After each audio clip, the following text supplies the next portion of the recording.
राधे राधे। 1962 के कुंभ में श्री बाबा हरिद्वार में विराजमान थे। मेले में वैष्णव खालसा के महंत का हाथी मदमस्त हो गया। लोग भयभीत हो गए। मेले के पुलिस अधीक्षक ने विवश होकर मेरठ बटालियन के सूबेदार को दूसरे दिन 8 बजे सुबह हाथी को गोली मार देने का आदेश दिया। सूबेदार को भारी चिंता हुई कि कुंभ जैसे पावन पर्व के अवसर पर हरिद्वार क्षेत्र में एक हाथी की हत्या का पाप उसे भोगना पड़ेगा। यह श्री बाबा के निकट आया और बोला, महाराज जी, कुंभ में सभी पुण्य के लिए आते हैं, किंतु मुझे हत्या का आदेश मिला है। बाबा, मेरी रक्षा कीजिए। एक हाथी पागल हो गया है, उसी को मारना है। बाबा, मैं कर्तव्य पालन करूं या फिर इन पापों से बचूं? बाबा, क्या करूं? मन में बड़ा विक्षोभ मालूम हो रहा है।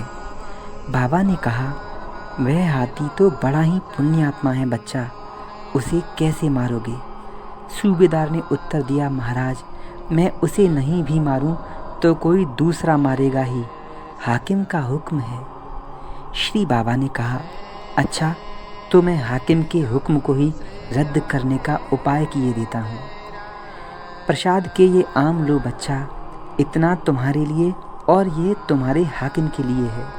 उन्हें जाकर प्रसाद दो और कहो कि श्री बाबा ने दर्शन में अभी ही बुलाया है और यह प्रसाद है हाथी के लिए। उसके निकट जाकर अपने हाथ में उसे प्रसाद खिलाना। बच्चा, ये मेरा प्रसाद खाते ही हाथी ठीक हो जाएगा। सूबेदार को चिंता हुई कि हाथी तो बिगड़ा हुआ है, उसे अपने हाथ से प्रसाद खिलाना मतलब मौत को निमंत्रण देना है। ये कैसे संभव होगा? बाबा ने कहा, बच्चा, चिंता की कोई बात नहीं, उसे जाकर पहले दंडवत करना, वो तुम्हें आशीर्वाद देगा। तुम उसे प्रेम से प्रसाद खिलाना और कहना कि मैंने प्रसाद विशेषतः उसी के लिए भेजा है। वह बहुत स्नेह से प्रसाद ग्रहण करेगा। निश्चिंत रहो बच्चा, गुरु कृपा है। सूबेदार ने जाकर पहले हाकिम को प्रसाद दिया और महाराज का आदेश उन्हें बताया। हाकिम तुरंत अपनी गाड़ी पर बाबा के दर्शन में पहुँचे। श्री बाबा ने कहा, हाथी अब शांत हो जाएगा बच्चा, उसको मैंने सूबेदार के द्वारा प्रसाद भेजा है और कह दिया है कि प्रसाद के आम उसे अपने हाथ से खिलाना। हाथी को अब गोली मारने की आवश्यकता नहीं रहेगी। हाकिम ने कृतज्ञता प्रकट की और कहा, बाबा, वो कई सारे पांडाल और कई व्यक्तियों को कुचल चुका है। आपकी कृपा से ठीक हो जाए तो दया हो जाए और कई जानें बच जाएंगी। उधर उस सूबेदार हाथी को प्रसाद खिलाने लगा तो आदेश अनुसार उसने हाथी की पहले तो प्रार्थना की और प्रसाद के फल हाथ में लेकर खड़ा हो गया। वो इतना डर रहा था कि उसने दोनों आंखें बंद कर लीं। कहा, मरूंगा तो भी बाबा ही जाने। हाथी ने सूंड उठाकर आशीर्वाद दिया और फिर बड़े स्नेह के साथ हाथ से प्रसाद लेकर खा लिया। इसके बाद सूबेदार की जेब की ओर जब हाथी ने सूंड बढ़ाई तो उसने गिड़गिड़ाकर कहा, हाथी भाई, ये प्रसाद तो बाबा ने मेरे लिए दिया है। हाथी ने सूंड वापस कर ली।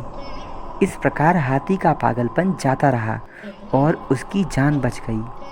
तुरंत ही वो हाथी वापस लौट गया और परम शांत होकर अपने महावत के पास चला गया। महावत ने उस हाथी से बाबा के नारे पूरे कुंभ में लगाए। अधिकारियों का संकट भी टल गया। बाबा में उस हाथी को आगे रखकर लोगों ने जुलूस निकाला और बाद में बाबा की जय जयकार लगाई। बाबा बताते, बच्चा, जब अहिंसा पर पूर्ण सिद्धि प्राप्त हो जाती है तो कुछ भी संभव हो जाता है, लेकिन तब तक ऐसा नहीं करना चाहिए जब तक अहिंसा की पूर्ण सिद्धि अंदर न हो। अर्थात अहिंसा प्रतिष्ठायाम तत्सन्निधो वैरत्याजा। अहिंसा का संयम करना चाहिए और दया ही अहिंसा का प्रधान अंग है। राधे राधे।